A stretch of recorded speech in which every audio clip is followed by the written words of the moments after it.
it's Sandra. Welcome to another episode of Asexualise, my asexual life. This is supposed to be for education about asexuality, all things asexual, and I share my asexual life journey in order to help you in yours.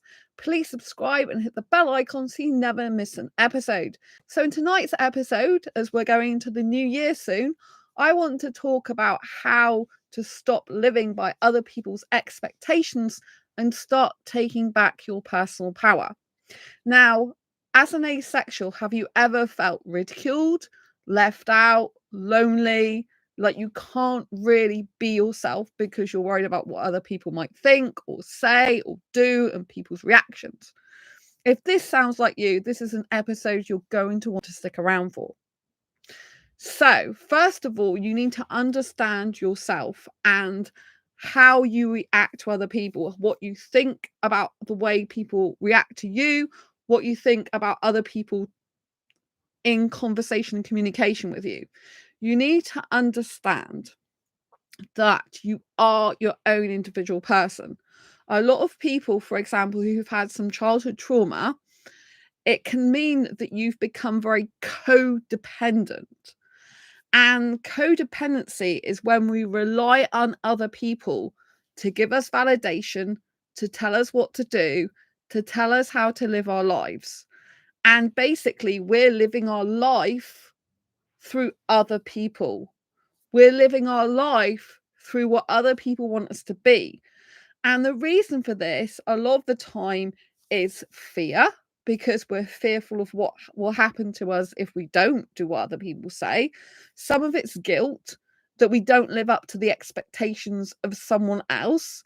Some of it is passive behavior and avoidant. You'd rather avoid conflict, so you'd rather just go with the flow or do what people expect or want of you in order to avoid conflict. And whilst you may think this is good because it keeps you safe, and perhaps it did do in childhood, if you're now an adult, and especially if you live on your own, then the consequences of doing this and continuing this way is you're still living in fear. You're still playing small in life. You're still not being your true, authentic self. And the less you're your true, authentic self, the more your life becomes or stays miserable. Because if you are not living your authentic life as your authentic self, you are being someone that you are not. And you are showing different sides of your character to different people like a chameleon. So no one can totally know you, right? And actually, this is very bad because you are deceiving other people by being this way. And yes, of course, when we're in situations where we live in someone else's house, and if there's a chance of physical abuse and stuff like that, we have to do what it takes to keep ourselves safe. But when we're adult, we have to realize that we have choices and decisions, and that we have to understand that it's up to us to change ourselves, to change our lives, to get a different outcome. So if you want to stop living by society's expectations, by other people's expectations, it's down to you to change that, no one else. And it takes work. Now, this isn't going to be one of those videos where everything just falls in your lap and I'm like, oh, we'll wave a magic wand and everything's going to be miraculously changed in your life. But just by listening to this video and understanding the only person who has the power to change their life is you, then maybe one day that will hit home in your mind.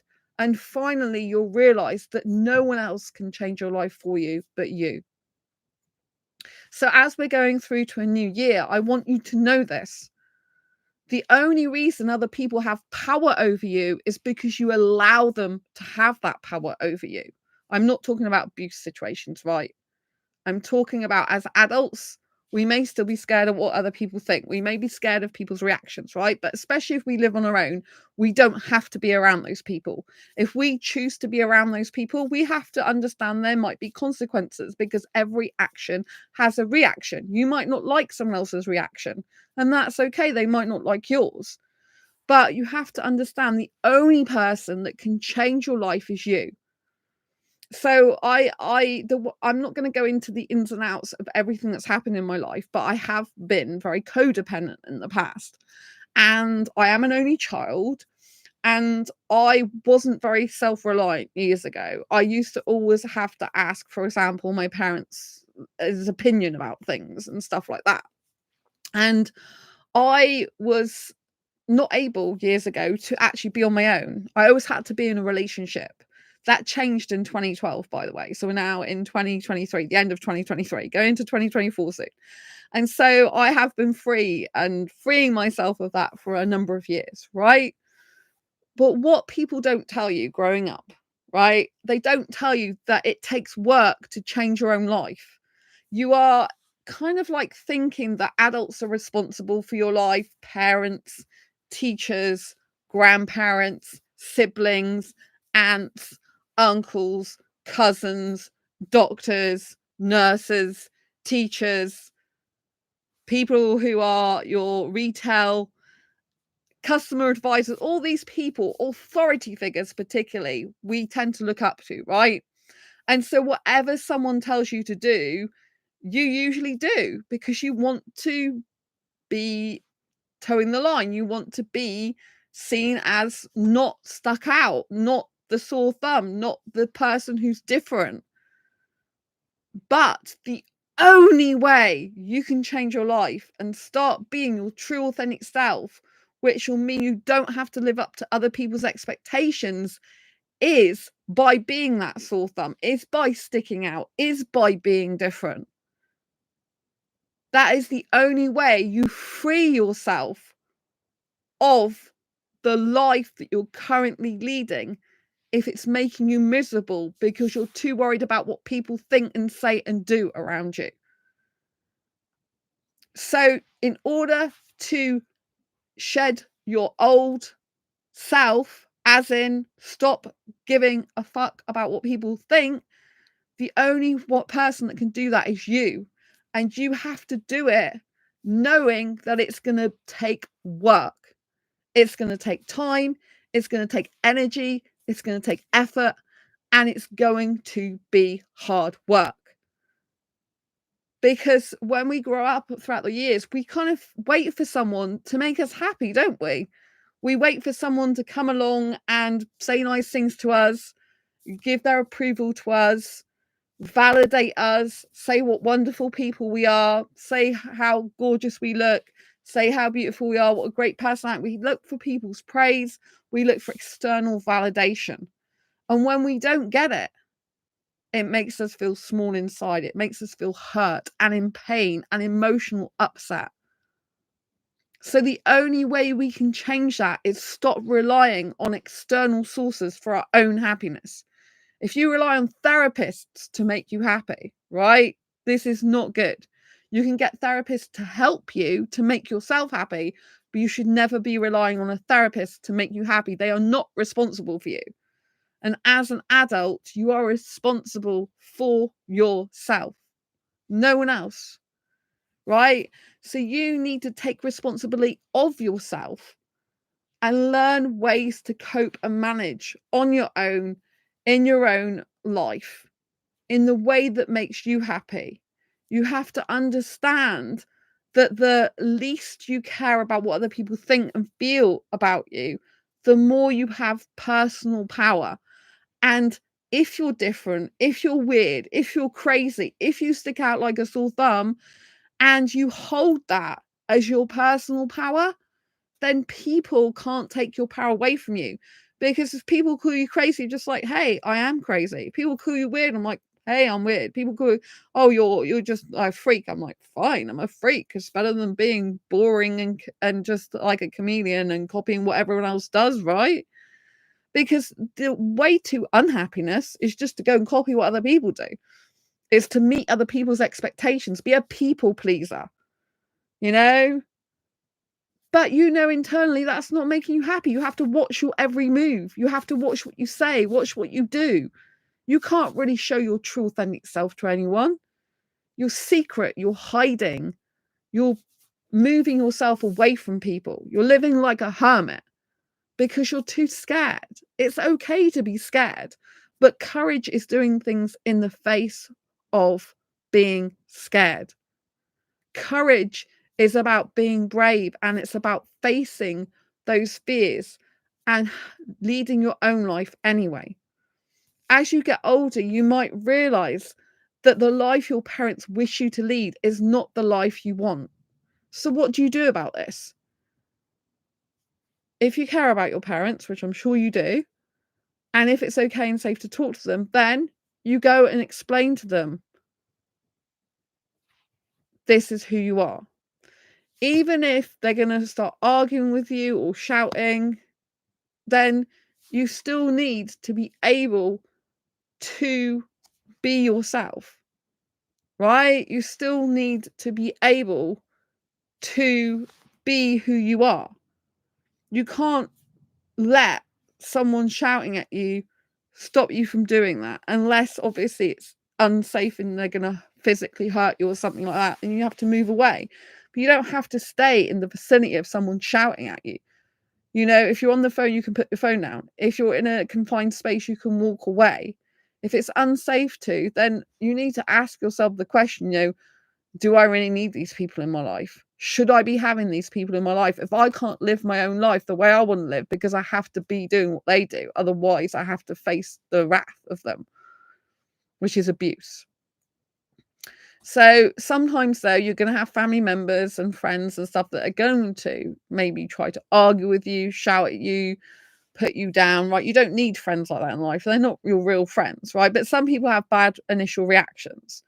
So you have to understand that they might not always give you the reaction you want or the best reaction, but you still need to be you, right? When people find out they're trans or gender fluid, when people like decide they want to cross dress and stuff like that, right? You can keep that a secret, or you can just be you and say, look, mum and dad, I got something to tell you, right? You might not like it because you're not this type of person, but this is who I am. Like, I like cross dressing.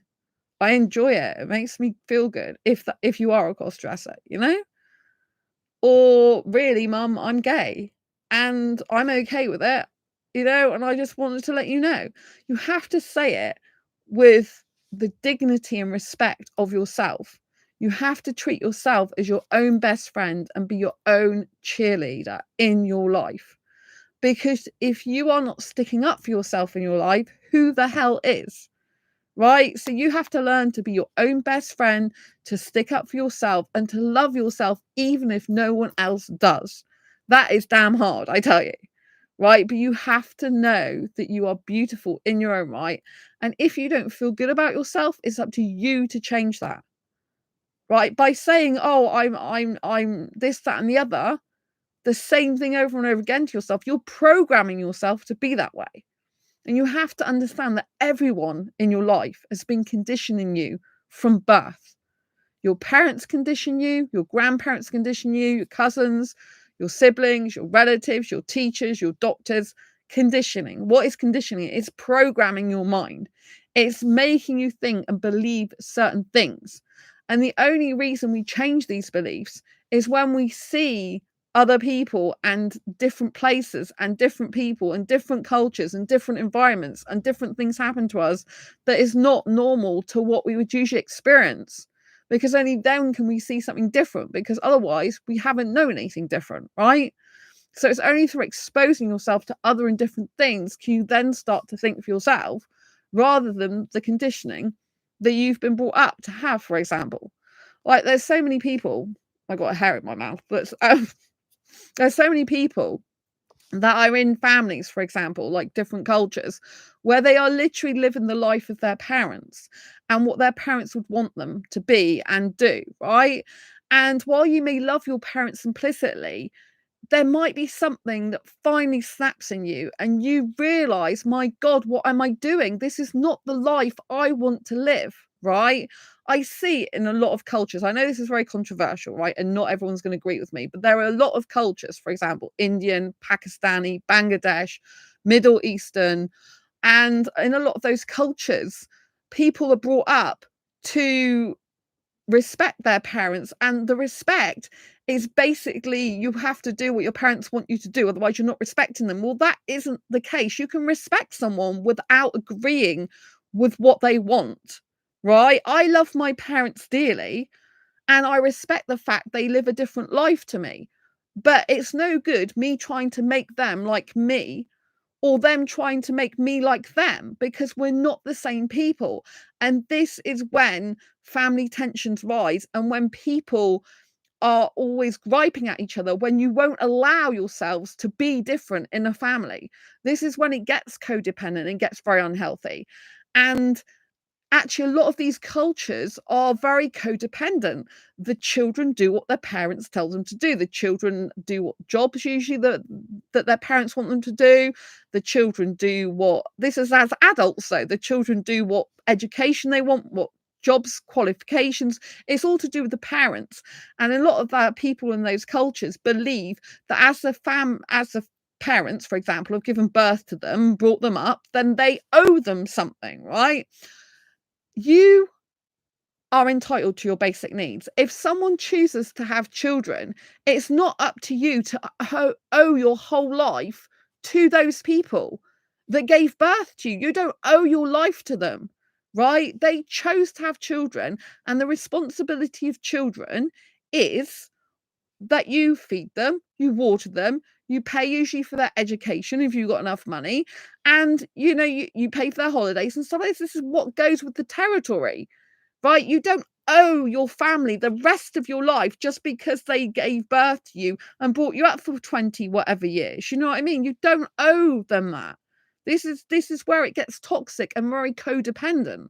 And the only way people will change is if people understand that it's unhealthy to live the life of your parents, to live the life of the expectation of parents. And this passes down generationally in cultures, right? Because every time you have kids, you then expect your children to do what you want them to do and for them to pay you back for you giving birth to them. And then the next generation thinks the same. And so you're always living the life of your parents usually, or your grandparents. You're always living the life of the parents. The child's always living the life of the parents. So you're never actually breaking free of that cycle. The only way you break free of that cycle is you have a serious conversation and say, look, I understand this is our culture. I understand this is the way that you do things, but this is not how I want to live my life. This doesn't feel good to me. This doesn't feel right to me. This feels like it's being constructed. This feels like it's being orchestrated. This feels like it's being, it's something that you want. It's not actually what I want. When you love and respect yourself and someone else loves and respects you, they accept the fact that you'll have different opinions, different ways of doing things, different ways of being. They don't have to agree with it to accept it, right? And the only way you stop living by society's expectations, if you start with your family first, because your family is often the hardest to start with. And you have to have serious conversations. I told my parents years ago, I like younger guys in their 20s, right? If I sprung that on them now, they'd be in shock. But because I've been telling them for years, they know that about me. It's no shock to them. So the sooner you tell your family, your friends, who you truly are, actually you're protecting them in a way from the shock later on in life. You're allowing them to see you for who you truly are. And if they don't give you the reaction you want, then that's okay. You have to learn to live without gratification, without validation from other people, including your family. Sometimes people's families, siblings, relations are the ones that hold them back the most. Sometimes it's teachers. If you are in the entrepreneur space at all, or you come across people who do business, you might find that some of their teachers thought they were going to amount to absolutely nothing, that they were going to do nothing with their life, they were going to be a bum all their life, and they were going to do absolutely nothing. And this is because the teachers have got preconceived ideas about how that pupil is supposed to behave in order to succeed in life. But you don't need other people's approval. You don't need other people telling you how to live your life in order to be successful at it. What you have to do to be successful at your life is to master yourself, master your emotions, and master being your true, authentic self, and stop caring about what other people think. We can have feedback from other people, but we don't have to take that feedback on. We can accept the fact that people want to give us feedback sometimes, but we don't have to agree with that feedback. And this is a very important thing. Some people will go, well, you didn't listen to me. You'd be like, I did listen to you. I thank you for your feedback. I don't personally agree with that feedback. It's not who I am. But thank you. That's your opinion, that's your feedback, right? We get to choose in life what story we tell ourselves. We get to choose what other people tell us and what we allow to be told to us, right? So the only way you break free of societal expectations if you stop living up to what other people want you to be, and you start saying, this is who I truly am. And the more that you start doing these on a small scale, start with baby steps first, the more you can work up to things. So it might be that your parents, for example, always have a glass of wine. They have a glass of white wine, maybe with their evening meal. And you really don't really fancy having this glass of wine, right? Something you've done traditionally with your parents, and you really don't feel like it. Maybe you've gone off white wine. Maybe you just like decide alcohol's not really for you. Maybe you prefer a different type of alcohol, and maybe you're just going through the motion. You're really bored with it and fed up with it, right? So what do you do in that scenario? When they start pouring wine, just say, or even before they start pouring it, so you're not making, they're not putting it in the glass and then you're like feeling guilty, oh, they've got the drink out now and I'm wasting it. You can just say, just to let you know, before we have our meal, I want you to know that I've stopped drinking the white wine. It's really not my thing anymore. I haven't had the taste for it, so I just wanted you to know that, so that you don't pour it out, because I won't be drinking it. And I didn't, and I want to save you the bother of doing that, right? So I'm happy to have a can of Coke or whatever, or some water. But, I'm glad you enjoy your white wine, but that's really not for me. I just want to let you know about this change that's happening. So you have to take control of your life and what you want in it. And you have to state clearly, specifically, what you now like, want, and need.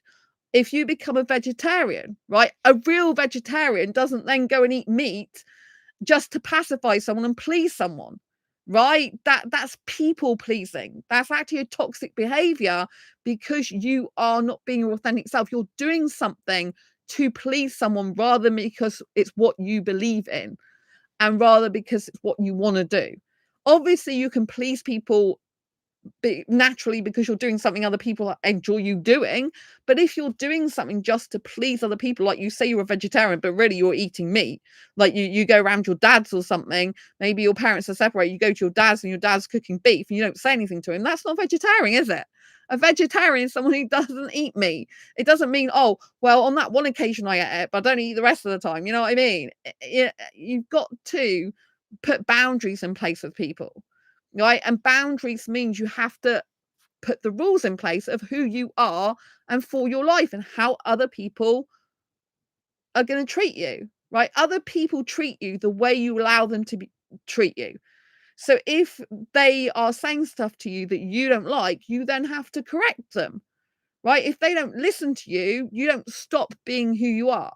So in the example of asexuality, for example, you say, I'm asexual. If your family don't agree with that, that's their prerogative, but you carry on being asexual. You carry on talking about asexuality, you carry on speaking about it, you carry on being yourself. Don't change yourself because someone else is not happy with it, right? What other people think of you is really not your problem, right? If they are too busy and caught up in your life and fussing over what you're doing with your own life, they are not really into their life, right? They're busy trying to construct yours. So you have to realize that everything in life is conditioning. What your parents do, your teachers say, obviously media, advertising, magazines, newspapers, films, everything is conditioning. And you have to decide in life what you want to be conditioned by and what you will allow to condition you, program in your mind, right? I mean, obviously, people who are addicts of things, they have it in their mind that that's fine to do that. Someone who's an ex-addict will know that addiction is so bad and they won't want to get back into that loop again. So probably they won't want to be around addicts ever again. And then you have to say, look, I can't be around this anymore because it's not good for me. So you have to put yourself first. And a lot of the time, if you've grown up in childhood trauma, you are not putting yourself first. You're putting other people before you, partly out of fear, partly out of guilt, partly out of worry about rejection, which again is fear. So you have to understand that throughout your life, what is the price you are going to pay for continuing to live in fear, for continuing to worry about what other people think of you? What is the price you're paying? Is it depression? Are you getting depressed? Is it loneliness? Is it suicidalness? And I don't want to say that, but I know people do get that way because they feel that they can't be themselves because of what other people think, want, need, and they just want to scream. And if you're feeling suicidal, obviously call the Samaritans, call for an ambulance if you're getting really bad and stuff like that. I'm not a medical professional. Please get help for something like that. But if you're feeling suicidal, if you're feeling depressed, if you're feeling anxious, if you're feeling nervous, I want you to think, really, is it to do with the fact that you're the actual problem, or that what other people have told you need to be is the problem? And usually it's what other people expect of you that's the problem. But the problem with yourself is you have not taken it upon yourself to take control of your own life. You're waiting for other people to fix things for you, and that's not going to happen. The more you rely on other people, the more your life gets out of control, the more depressed and unhappy you become, usually, because you are not in control of your own life. We can't control everything in our life, right? We have to accept that some things are beyond our control, but we can control what we say to other people, what we do to other people, and how we behave and act and think. And we need to free ourselves of the expectations of others. The sooner you start being your true authentic self and being that different person, the sooner people will get used to that idea. The sooner you stop worrying about what other people think, the more power you'll have in yourself. The sooner you stop worrying and feeling guilty and feeling bad, and you just be who you're born to be, regardless of what anyone else thinks or does, the sooner that you start being more happier within yourself. The reason you're unhappy is because you worry about what people think, say, do. All your worth, your self-worth, relies on other people. And that is dangerous. That is dangerous. You need to stop relying on other people and start building your own self-worth and self-esteem from the inside out. This means going on self-dates. This means doing things that are uncomfortable for you, right? Because we don't have change happen in our life unless we go through uncomfortable situations. Everything stays the same unless we change it or someone changes it for us. Now, if someone comes along and changes our life for us, we're not in control. But if we make change happen for ourselves, then we take back our personal power and be in control. So you literally have to stop caring what other people think. And the only way you'll do this is by taking baby steps to do things that are not what other people expect you to do, that are different, they're abnormal to what they're used to you doing.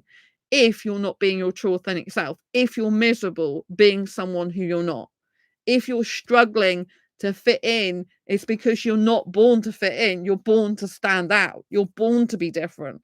The more that you stand in your own uniqueness and greatness as an individual solo artist of life, the more that you will be able to stand in your own personal power and stop having other people take the power away from you. So you need to get used to saying things that make you nervous, that make you feel difficult. You need to maybe it's to say, look, I'm actually a trans person, if you are, right? And you need to tell your parents, and you sit them down and say, "Look, I'm trans." And they might be like, "What the hell is that?" Right? Because they might not know. They're a different generation. They don't have a clue what that means.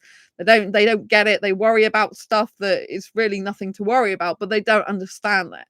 So, you explain what being trans means to you, and whether you're actually going to physically transition, maybe, or not, whether you're going to go on meds, what your journey is, right? If they don't accept it, that's fine, but it doesn't stop you doing it and being who you are. It just means they decide not to accept it. And so we have to understand that if someone doesn't accept something about us, it's nothing to do with us personally that's wrong. It's just that they can't accept it because they're uncomfortable with it.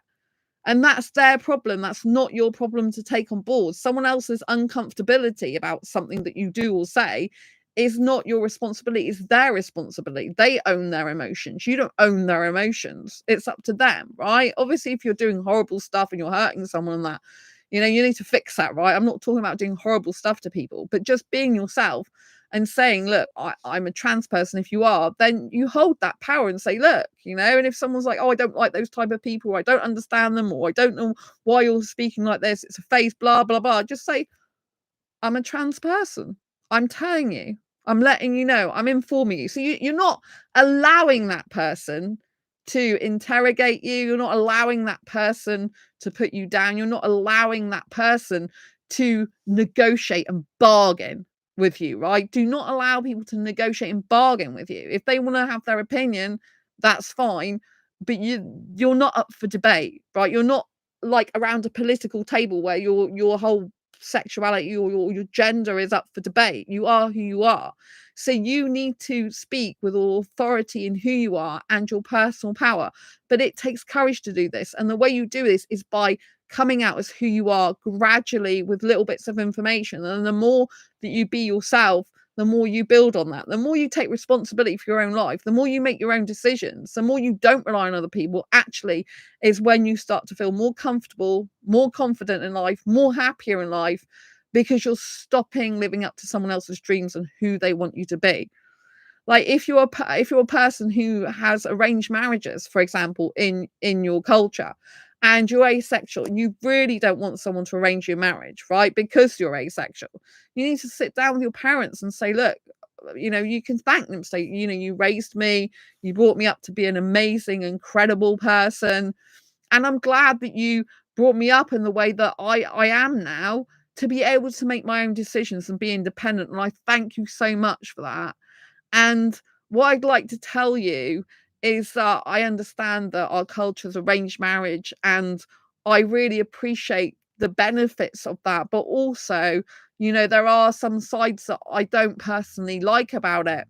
And I am actually asexual in sexual orientation. And if you don't know what that means, then for me personally, it means blah, blah, blah, which means I'm not attracted to people sexually. I don't want to have sex. Now, I'm telling you this, like, say you want your parents to still arrange a marriage for you, but you need to tell them, I'm telling you this because I'm not going to be having sex after marriage, right? And I know it's weird telling my parents this, but you need to know, because I know that you've got all my best interests at heart, right? Even if they haven't, you can say that. And obviously, if they really haven't, then you need to try and like just say, "I'll find myself a husband or wife or whatever," right? But say you're being nice to them and you're trying to talk about them in a nice way so that they feel that they're informed, they feel like you respect them, they feel like you kind of put them a bit on a pedestal, but you know that really you are in control of your own life, right? And you say to them that, "I know you're trying to find someone for arranged marriage for me, but I want you to know that I'm asexual. I don't experience sexual attraction. I won't be having sex after marriage. So I need you really please to find someone who's asexual, who accepts my asexuality about me, because it's really important to me. And I know that you'd want me to be happy. So can you look out for this type of person for me?" Obviously, you might be a person that doesn't want to arrange marriage. And then you need to sit your parents down and say, "Look, I know in our culture, arranged marriage is the usual thing, but I want to pick my partner. I want to pick my husband or my wife.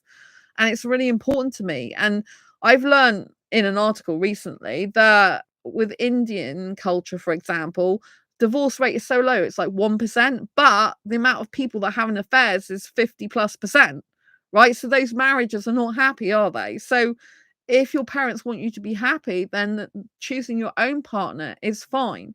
you might come to understand your life, that actually the whole plan of how you're brought up is not who you actually are and what you want to be. Like, I was brought up to believe in no sex before marriage, and I'm an asexual that has had sex and never been married. I've been engaged in the past. And that basically that you are no sex before marriage, you meet the person, you fall in love, person of your dreams, you get married and live happily ever after. That's not actually the realistic real world, right? And I've since discovered that I don't want to get married. It's not who I am. It's actually not the way I think. Like, even when I was engaged, I had a problem with rings and feeling chained down by jewelry. So even though traditionally I've been brought up to have like to meet, fall in love, and get married and live that type of normal life, if you like, being in the situation, I was engaged in the past. I did agree with marriage years ago, but actually having an engagement ring on me made me feel like I was chained down by jewelry. So can you see there's a discrepancy there between people thinking marriage and jewelry and symbolic of love is amazing and you want that on you, whereas I was thinking, actually, I don't like being chained down by jewelry. It doesn't feel good to me. So there's already some sort of discrepancy between the way I've been conditioned, brought up to believe in, like, always get married, when you find the one, and then my actual feelings. So if you're finding within yourself you're getting discrepancies, like between like what your parents, for example, want for you, especially if you're in a culture that arranges marriages or is very codependent, like reliant on your parents to tell you what to do, then you need to start looking at yourself, like, how are you really feeling? I want you to, throughout 2024, as we go into that, I want you to be checking in with yourself, like on a daily basis, like, how am I feeling right now? Like, what is the thing I'm doing, whether it's interacting with your parents, interacting with a sister or brother, going to get a Starbucks or anything like that. So I want you to be asking yourself the question, like, how am I feeling now? Like, think, how am I feeling? Okay, like, what am I doing, but how am I actually feeling? What am I doing, but what am I actually thinking? Because often, if you're not being your true authentic self, you're not really thinking subconsciously. You're not bringing your subconscious thoughts to fruition. You're just going along in life doing what other people have told you to do. It's only when you stop and think, hang on, is this a life I really want for myself? Am I actually feeling and thinking identically, for example, to my parents, if they're thinking something for me? Is this what I really want? Or am I feeling and thinking something different? Because if you are going along and you're just doing what your parents want you to do, you're living in a zombie state. You're like literally in a trance. You're literally living like you're in a zombie state where you're told what to do, you go along with it. And you don't want to think about it because you want to avoid conflict. If you always want to avoid conflict in your life, you'll never be your true authentic self. You'll always be trying to match the expectations of other people that you can never live up to. You'll never be perfect for everyone because perfection doesn't exist. What one person thinks is perfect and amazing, and another person thinks is rubbish. What one person thinks is fabulous, another person thinks is absolutely diabolical. You can't please everyone. I come across some people that are like, oh, but I want things to be perfect. I'm like, perfection doesn't exist. You could show your artwork to someone and they think, wow, my God, you're outstanding. Let me buy that off you right now. You go to another person, you're thinking, oh my God, I think that's weird. I don't see any art in that. It's just strange. What the hell are they doing? You know what I mean? You can't get perfection. It doesn't exist, right? And so when we go along in life, if we're living like what our teachers, our doctors, our parents, and everyone else is, we're literally going along with their conditioning. It's like being in a trance. The only way you change your life and start getting what you really want in life is to realize that everything is conditioning and that you get to choose what you allow to condition you in your life, what TV programs you watch, what movies you watch, what music you listen to, what you read. You have a choice. You don't have to do any of those things. You can do all of them and you can choose your subjects that you want to focus on, right? And sometimes we might be programmed from a young age to be told something is good for us. Like many of us will say sex is good for us, right? If you're a sex repulsed asexual like me, You know that it's not going to be good for you, right? But you go along with it. If you don't know any different, often you'll go along with it and you'll be like, everyone's saying it's good, and I don't know any different at the time. And you're kind of blinded to reality. You're in like a zombie state. You're like, oh, well, this is what is expected of me. So this is what I need to do, right? And this is what I need to do to please a partner. This is what I do in a relationship. So I'll just go along and do it because, like, I don't really know any different.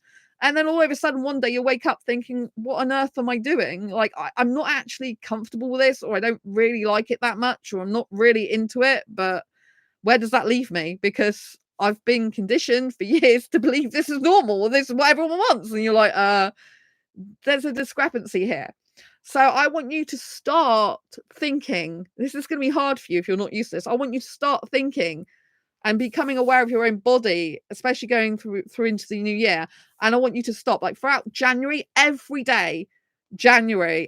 single day, I want you to check in with yourself 3 times a day, right? On how you're feeling and what you're thinking. So at least 3 times a day, every day throughout January. This is a big New Year's challenge for you if you're up for it. Every day I want you to check in what your thoughts are and what your feelings are relative to what you're doing. So maybe you're in Starbucks, right, and you're getting a coffee. I want you to think, like, do I really want this coffee? Do I like the taste of coffee? Am I aware of my surroundings? Is there people here I could actually speak to who are strangers? And that would be way out of my comfort zone because I don't usually talk to strangers. What am I feeling about the amount of people in this room? Am I feeling anxious, nervous, happy, comfortable? What am I feeling? Am I sweating? And you know, I want you to become consciously aware of yourself. And the reason you do this exercise is it allows you to break your conditioned trance, if you like, and it allows you to start thinking and feeling and understanding your own thoughts and feelings in your body and your emotions. Because when you're conditioned, like I said, it is like being in a zombie state. And sometimes you can even feel this. Sometimes when you start changing your life and you start living your authentic life and you start saying, hey, this is not what I actually really want, you start to feel like you're breaking free of a trance. And you're like, what the hell have I been doing for these years? I've been doing a job that I don't even want to do. I'm miserable. I'm not really happy. I'm just going through emotions. I'm going home. I'm eating. I'm just talking to the same people. I want to do traveling, or I want to go and move. I want to do a different job. And you're like, oh my God, what am I doing? And you might feel like you're in a crisis or something. But the reality is you are becoming aware of your own reality and what you really want. Right? So the only way we stop living by society's expectation, other people's expectation, is we start recognizing our own.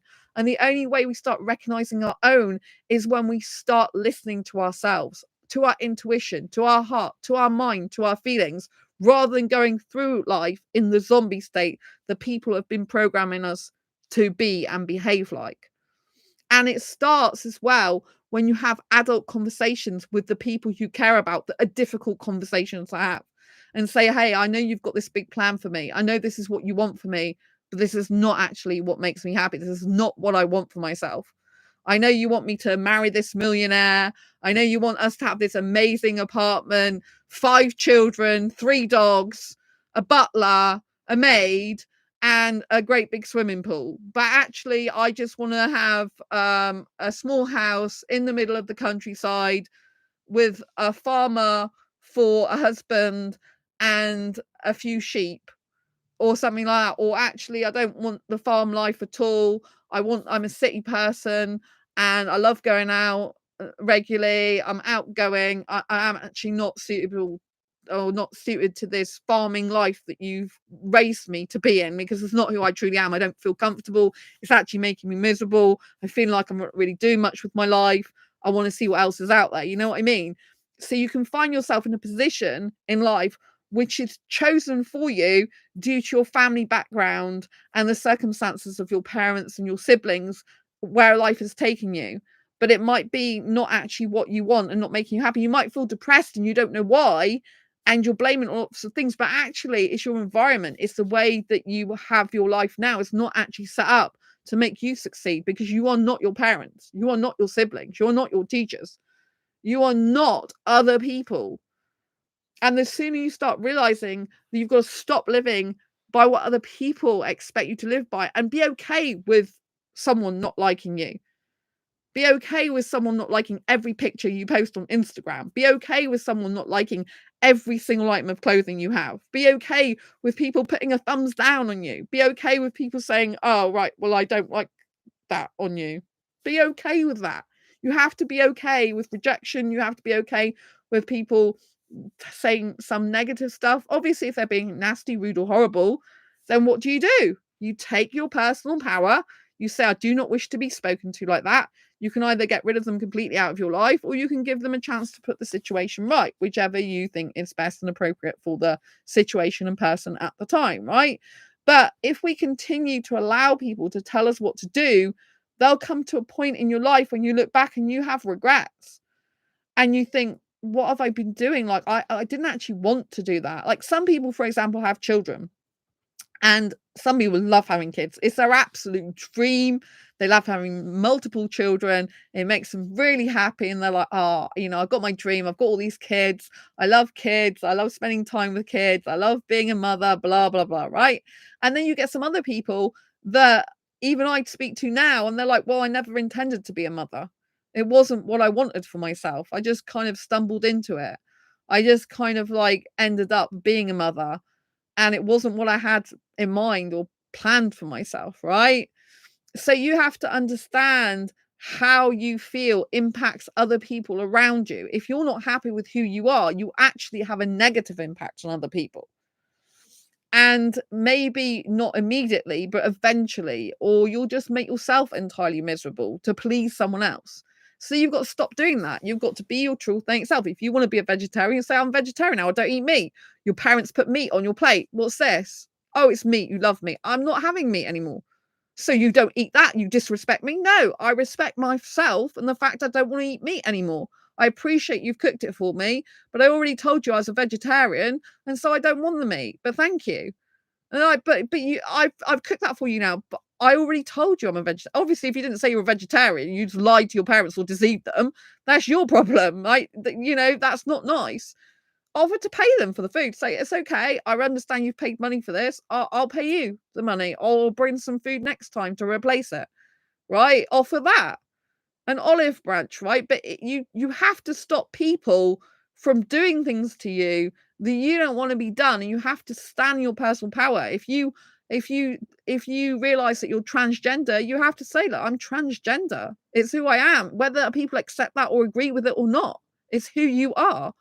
If you decide that you want to do cross-dressing, some people like to do that privately, other people are like, I'm a cross-dresser. So, just go in your bedroom, change your clothes, come out to your parents or whatever, and say, this is who I am, right? And they might be like in shock, but the sooner you get the shock stuff out of the way, the quicker they can get used to stuff, right? It's often when you linger for like 40 years or 55 years or whatever, you're in the closet about something, and all of a sudden you come out and they're like, well, I didn't even know who the hell you were then for all this 55 years, right? The sooner you understand yourself better, the sooner you can tell your family and friends and stuff, the sooner you can find out who your true friends are, the sooner you can find out where you're going to get support from your family or not, and the quicker you're able to adapt to that. The longer you leave it, the more worry and strife you have, the less you're living your actual life, because you're too worried about what other people think. You're not actually living your true authentic self, right? Like I said, I used to want marriage years ago. I've never wanted children since 15 years old. I know that. But I used to want to marriage, and I used to think I'll meet this guy and it'll be the one for me and we'll be happily ever after, right? And I used to want to live with a guy, and I used to want all that stuff, right? And of course, someone has the right to change their mind again. But, as I am and as I've been for years, I live on my own. I love living on my own. I enjoy living on my own. I find it's much less stressful, anxiety inducing, and I'm used to it, right? I'm used to having my own place. So if I get into a relationship, I prefer to live separately. I like a guy to live really near me so we can go around each other's places, ideally, but, not live with each other in the same place, having the same space. And if I look back at my life in the past, like being engaged and living with a guy, it's actually made me miserable. But that was the life I was led to believe is a good life. That was the life I was led to believe is the right life for everyone and what people should be doing. It's the norm, right? But if it's not going to make me happy, then what's the point? What is the point? Right? Because at the end of the day, we have to make ourselves happy. No one else is responsible for our own happiness but us. right? And I've met people in my life and they believe that other people are responsible to make them happy. They believe their therapist is responsible to make them happy. They believe the government's responsibility is to make them happy. They believe their parents' responsibility is to make them happy. They believe the only way they can be happy is by making other people happy. But if you're making other people happy at your own expense and your own happiness, you're not going to be happy. Right? The only person that can make you happy is you. No one else can do that for you. And it does require work. I was shocked to find this out. I was absolutely shocked. I didn't realize it was going to be hard work to be your true authentic self. I didn't realize it was going to be hard work to be happy. I honestly believed that it was other people's responsibility to make me happy. I went along like that for years because I wasn't told any different. I was brought up and I just thought that was the norm. Right? So when we have adulthood, we have a bit of an rude awakening, right? Because it's like, oh my God, we've got to fend for ourselves now, right? So the way if you fend for yourself is getting used to being on your own, doing things for yourself, but having fun times with yourself. The more you associate being on your own with fun and happy times and doing good things for you, the more you'll get happiness from being on your own. We'll always need other people usually though. So people need other people. We need human connection. We need some sort of connection. One of the 5 ways to well-being, because I used to work as a peer trainer for the NHS and help people recover from mental ill health through social media, actually blogging and stuff like that. And so one of the ways to well-being is connecting with others, is connection. And so we shouldn't be ever so isolated that we never connect with anyone. But what we need to do is find the people that we resonate with the most and connect with those people. Because although we shouldn't seek external validation, we need to validate ourselves. When we do want more reassurance from outside, if you like, sources, it's better to get it from those people that resonate with you, that have a similar mindset to you, that are able to understand you, because then they can genuinely say like, I agree with you, or think that's great. If you're going to people who really are not the same type of people and mindset as you, they can't genuinely say they agree with you because most of the time they won't. Right? So we need to be around like-minded people, but we need to be in our own authentic power. And that means telling the truth about who you are. It means owning who you are. So, I've been writing Diary Confessions of a Hyper-Romantic Asexual, which is due to come out very soon because I'm finishing. I want to get it finished before Christmas, but because of ill health, the summit that took me over 3 weeks to promote, that I wasn't expecting to do that much promotion for, and Christmas and everything, I wasn't able to get it out. So I'm still working really hard. But in the Diary Confessions of a Hyper-Romantic Asexual, I go behind the scenes of my life even more, and I show you how I stand in my authentic personal power. I don't live up to people's expectations. I'm an asexual that does experience, for example, high levels of arousal over kissing, for example, but I have 0 sexual attraction. And when I was writing the book, I'm like, oh, should I admit that I get aroused over kissing? Because asexuals are not, a lot of people think asexuals don't experience arousal ever. Like every asexual's like that. Some asexuals don't experience arousal. That's fine. That's good for them, right? But some asexuals do. And do I just sit there denying that truth about myself? Or do I lean into my personal power and say, okay, my body feels aroused sometimes. I own that. It's okay for me to do that. I own my emotions. I own my feelings. I own that happening. It doesn't mean to say all asexuals do that or not, right? It just means to say that is what's right for me. That is what's good for me. And I respond accordingly to that for myself.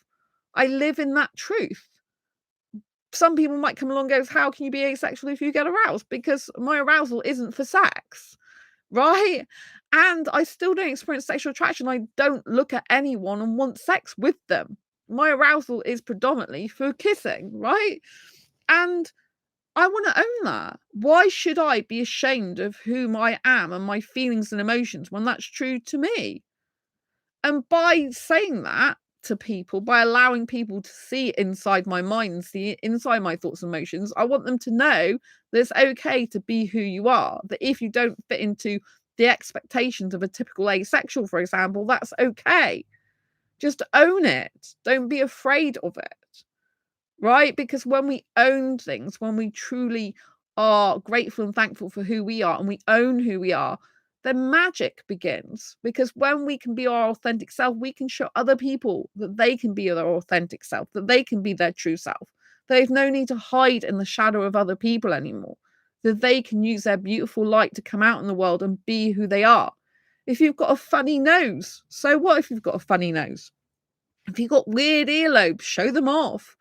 If you're not a skinny person, if you're voluptuous like me, show your curves off, right? I look at women that are really skinny, and a lot of the time I don't think they're beautiful. I actually think I'm not into women. I actually think women with curvier bodies or bigger bodies, if you like, actually look better. They look like a real woman to me. Another woman or guy, for example, would completely disagree with me. But I see beauty in a different way, right? I'm actually more confident since I'm a bigger girl than when I was smaller girl, if you know what I mean, in body size. And so it's really strange because I was analysing that. I'm like, why are you so much more confident since you're actually curvier and, like bigger girl than you used to be? And I'm like, I don't know. I just, maybe it's because I compensate for it, but I just so loving my own body because I think that in my mind, a beautiful woman, I'm not into women. They're more curvaceous. They've got big boobs, if you like, and they've got big, round, curvaceous bodies. And I think personally, that I see that as beautiful. Not other women's. 'Cause I'm not into other women's, but I do think that if I'm looking at other women on YouTube, for example, dancing, I think one that's got like a curvaceous body is I don't know how to put it, is like I just think it's better than a girl who's really skinny showing her ribs, for example. I find that the woman that's full-bodied and curvaceous is more of a real woman as I see a woman being. More of a nurturing thing, more of a Mother Earth thing, more feminine, if you like, which is really strange, isn't it? Some people think the opposite, but you know what I mean? So you have to decide what's right for you just because maybe all your family is skinny, but you're not. And that's okay if you're happy with that and you like that and it's what you believe is good and right for you? And so we have to be like assessing what actually is good for us. And we have to work out like what is it about the thing you're doing that makes you feel good. If you're doing something that doesn't make you feel good and you're continuing feeling bad doing it, it's not the right thing for you to do. It doesn't matter if someone tells you that's the right thing for you to do. If it doesn't feel good to you, it's not good to you. You may have noticed or maybe not, depends on if you read my post or not, but I've decided that throughout 2024 and 2025, for the next 2 years, I'm literally focusing on building my book publishing business, which is writing books, one book at a time, and helping people go from pain in their life to gain in their life. So helping them change from negative to positive, being happy in their life. And predominantly, I'm writing books for asexuals. I want to write more and more books for asexuals. I'm hoping that people will love the Diary Confessions of a Hyperromantic Asexual, which is all about my true life. I was going to say based on my true life. It is my true life. It's my diary thoughts and things that happen to me behind the scenes of this channel, if you like. And I want to that's books. I want to do a whole series of those books. When I first started doing the book, I didn't know I was going to do a series. I'm like, if you like it, I'll do a series, and then if you don't like it, then I'll respond accordingly to my audience, obviously. But I since feel like I have to do a whole series. I already started writing book 2 because I just feel it's the right thing for me to do and I personally enjoy it, right? And sometimes you have to use your own intuition, your own gut, your own instincts to decide things for yourself, regardless of whether you know what the outcome's going to be of something or not. Because you might have noticed that I decided, like I said, to do the book publishing. So loads of people think that my whole business is built around coaching, right? A lot of people, I get loads of people on Facebook trying to approach me to offer me help to run a £10,000 a month coaching business. This is very prominent on Facebook, right? It's like, but I'm not motivated by money, right? Which might sound weird. I like money, but I'm not. That's not my primary motivator in life. I did a test years ago at one of my old jobs, and my primary motivator for anything I do in my life is a sense of responsibility, first of all, and the second is a sense of achievement. Then it's the money after that. And so if someone's trying to sell me an idea or trying to convince me of something and they're putting money at the forefront of it, and that's not what motivates me, that's not going to turn me on in terms of like that idea is not going to be turning me on. It's not going to be appealing to me. I'm not going to really want to do it.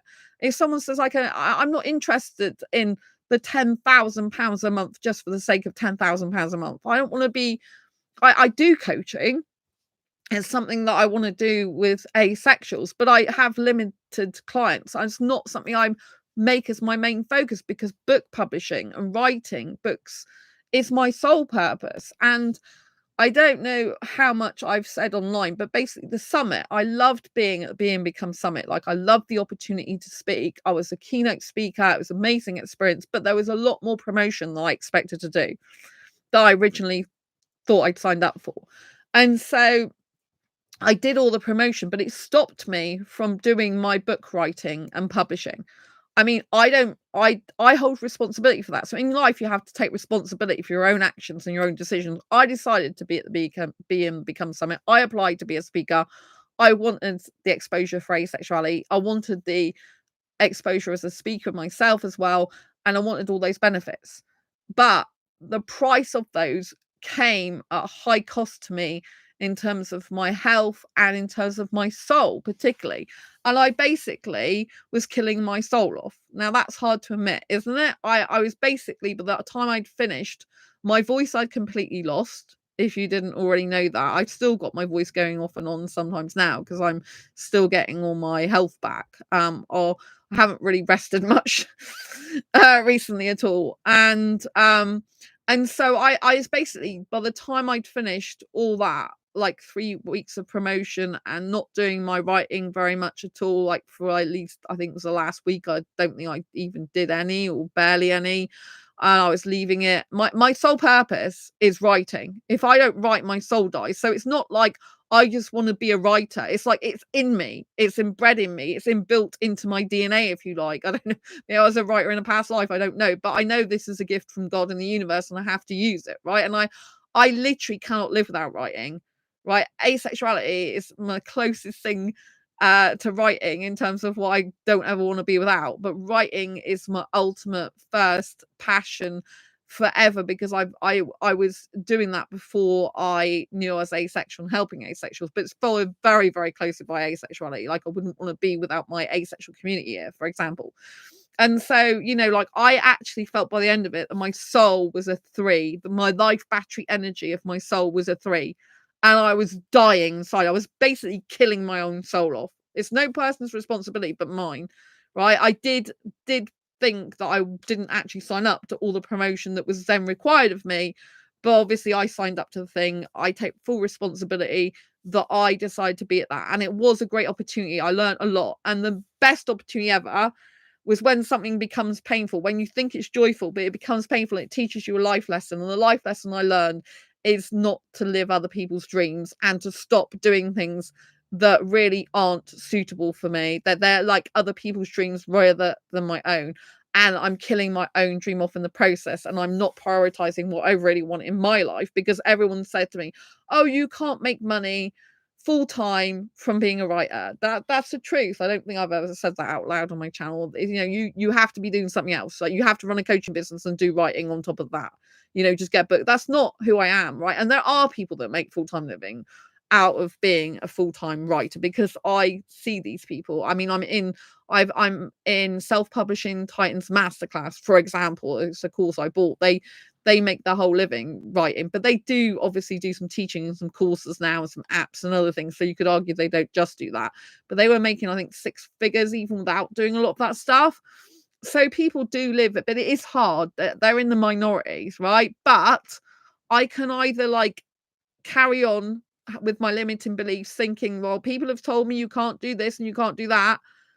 But I don't want to make my business a coaching actual business, right? That's not what I want to do. I want my business to be a book publishing, my own publishing company with my own books, which is very different to some publishing companies that publish everyone else's books. I want it to be my own Quirky Books, which I had the dream of since 2010. I own that publishing name. I'm a registered publisher in the UK and I want to expand my books, right?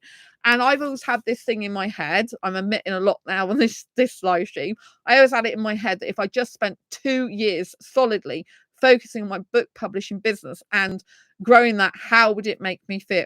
Like, how would my life change in a good way because of it? And I know it would. But for so many years, I have actually been eliminating other things, if you like. I've been trying other things and then eliminating it. I keep going back to writing. But because I killed my soul off nearly, I mean, it was a 3 in battery life. My voice actually completely went. Because of that experience was so painful for me, it's made me change now to, okay, right, you've got at least 2 years, just do what you want to do. Don't worry about the money. Don't worry about what people think, and stop doing all these other things because it's not what you truly want. I did the speaking, so I've done the speaking courses, and that's been a real eye opener. So this year I've got complete crystal clear clarity by the end of this year about I'm definitely meant to write books that change lives. I'm definitely meant to do that as my sole thing, the main thing, if you like. I still believe I'm born to speak on stage. I still see myself as a speaker, but I see it more in big stages and I see it further down the line, maybe even 7 years away when I've got like 50 books out or something, right? Doesn't mean to say it's not going to happen quicker.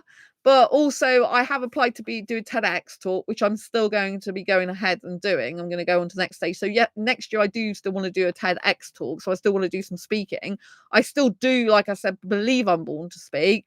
And I used to cry that I wasn't pursuing anything to do with speaking until this year, sorry, because we're still in 2023. February 2023 this year was when I bought the speaking programs with Corey Poirier's Blue Talk. So I'm a member of that.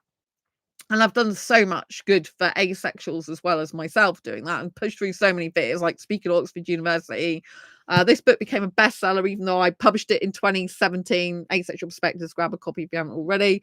I'm also a #1 international best-selling author now. When I co-authored a book with Blue Talks, Volume 11.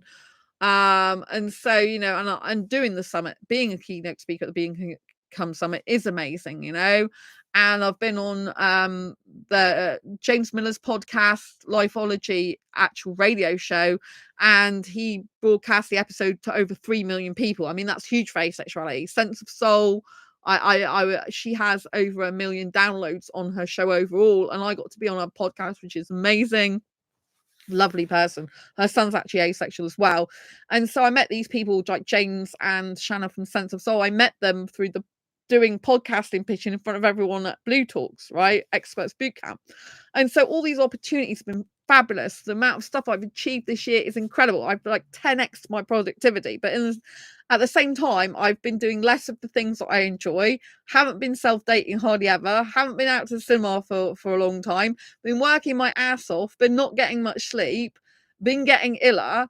And when I realised back in September that I all of a sudden need to do the Diary Confessions of a Hyper-Romantic Asexual book, I just knew intuitively that's what I meant to do.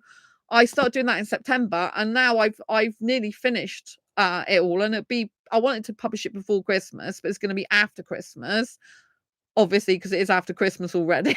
See, I don't even know what day I'm on. But also I'm going to Wishmas in London. So I'm having a second Christmas on the 4th of January. So I just thought I'd let you know that I've still got part of Christmas to go, even though we've had like Christmas in a way, but it's a Christmas season, isn't it? I'm going to a Wishmas experience in London on 4th of January. I don't think I'm allowed to take my phone and actually film everything in there, but I'll be doing some bits of filming, like going to London and stuff. So it's amazing. But what I'm trying to say is that, I'm going to be doing focus on my book publishing business from now on, because I was killing myself. I've achieved so much, but I've got crystal clear clarity now that I definitely need to focus on my own book publishing business. I need to grow that. I want to bravely get books into bookstores, physical bookstores. That's a huge challenge for me in 2024. And I want to publish the books ongoingly for asexuals. If you like the Diary Confessions books, then I'll just keep doing more and more. And I think they're very good because they show you the real in-depth emotions and thoughts and feelings, and they give you life lessons of what I learn along the way in my own ace life journey, so it can help you in yours. And so what I'm trying to say is I'm not living by conditioned or society's expectations. I'm doing what I want to do, and I'm literally saying no to people more and more now and saying, hey, hang on, this isn't for me. So I don't want to build my life around a speaking business. I don't want to build my life around a coaching business. I want to build my life around a book publishing business, but I can do some coaching sometimes and some speaking sometimes, so long as they're not at the expense of my book publishing business. They only enhance it. So in other words, the roots of the tree are my actual book publishing and writing. I can't live without writing. And the more I live into my purpose and passion, the more I write books that change lives, the happier I am in my mental health, the physical health's going to improve. My voice, I should get back more and more, and I should be a lot happier. Right. And this, this is not doing what everyone else tells me to do. This is doing what I want to do. And so in order to stop meeting people's expectations, we do have to put our foot down. We have to get crystal clear on what we want, because if we're not crystal clear on what we want, we cannot convey that message to other people. They're not mind readers. They can't foresee what we're thinking in our heads. We have to literally say to them the direction of our life we want to go in, and we have to remain firm and strong and stand by it. Corey, who's speaking programs I'm doing, I've actually told him, I was saying, like I realized during the summit, which is a great opportunity, that actually my soul was dying because I wasn't doing writing, and now I'm poorly, and I've decided I'm not going to focus my life around a speaking business. I want speaking to enhance my book publishing and help asexuals, but I don't want it to be the main thing. So for the next 2 years, 2024 and 2025, I'm going to be focused on book publishing, building a book publishing business, getting on podcasts to do with my books and stuff like that. I'm also going to be doing more interviews on my Make Money, Make Cash channel, because I want to see if I can develop that and if I enjoy doing that. I don't want that to take me away from book publishing and helping asexuals. I want that to be an additional thing. So I've got to be careful that I don't do too much of that to take me away from my book publishing. But I still want to get more confident at speaking live in front of an entrepreneur audience, that's my Make Money, Make Cash channels predominantly for entrepreneurs, healers, creatives, book writers, and stuff like that, and anyone who wants to make money doing what they're passionate about, and I want to interview different people. So I've already got a couple of people lined up on that, and it's going to be done by StreamYard, and it's going to be live. So I am doing more to do with speaking in a YouTube live way, but for a different audience. When I'm talking to asexuals, I'm so comfortable, but I want to get out of my comfort zone a little bit and try and speak in front of an audience. But it's going to be a bit different because it's an interview style thing, so I have got that plan as well.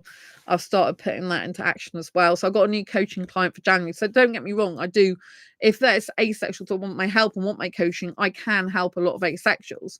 So I'm happy to have those opportunities, although I'm careful what clients I take on to know that I can definitely help them. But, I don't want my main business to be a coaching business. I want that to be some add-on that I can help people with as and when needed, right? So this is when I'm telling you this on the channel, I'm actually saying my own thoughts, feelings, and what I plan to do going forward in the next 2 years. So you are aware of what I expect from myself and what I'm going to be doing. And so when we stop living by society's expectations and what other people want from us and think's right for us, we end up being more in our own personal power and more confident, because we realize that the thoughts and feelings and emotions that we are experiencing, what are they telling us, and how does that mean our life needs to be going forward? Then we need to put a plan in place for actually making ourselves happy. And this will mean telling some people things that they don't want to hear. This will mean disappointing people. This will mean saying to some people, excuse me, I've got to move my leg. This will mean saying to some people, look, I really appreciate the opportunity you've given me, but this isn't actually the direction I want to be in. Or I've really learned so much from you. Now I need to go and do this, right? So sometimes we just need to recognize that we needed to do certain things in our life, to discover things about ourselves, to learn and grow from that.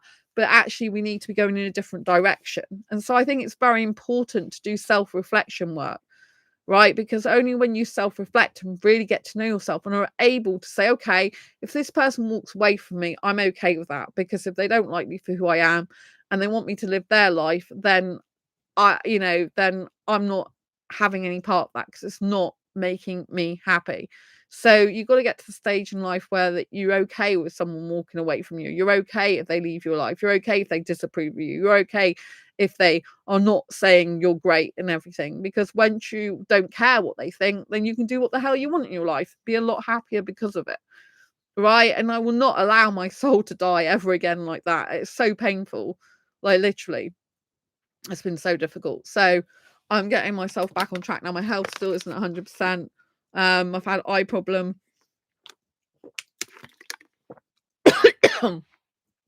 throat problem, but I'm sure this will all get sorted in the next few weeks.